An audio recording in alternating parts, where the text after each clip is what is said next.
ಇದು ಸತ್ಯದ ಬೆಳಕು.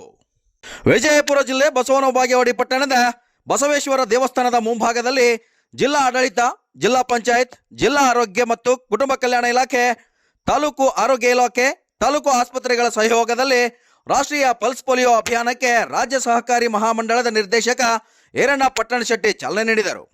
ಈ ಸಮಯದಲ್ಲಿ Suresh Hariwal, Shankargouda Biradar, doctor Kavita Dodmani, doctor Sabir Patel, R M. Chincholi, S S. Meti, Mahesh Hiremath ಮುಂತಾದ ಅಧಿಕಾರಿಗಳು ಉಪಸ್ಥಿತರಿದ್ದರು.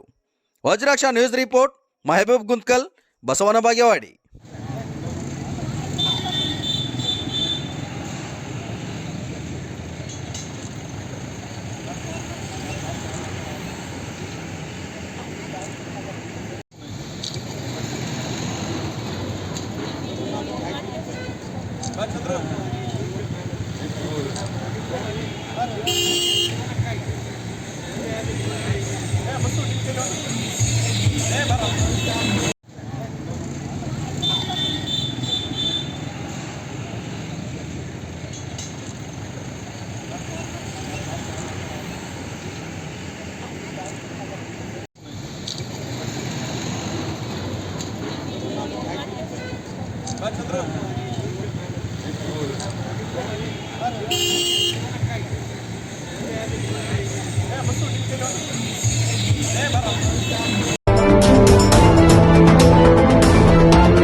ವಜ್ರಾಕ್ಷ ನ್ಯೂಸ್, ಇದು ಸತ್ಯದ ಬೆಳಕು.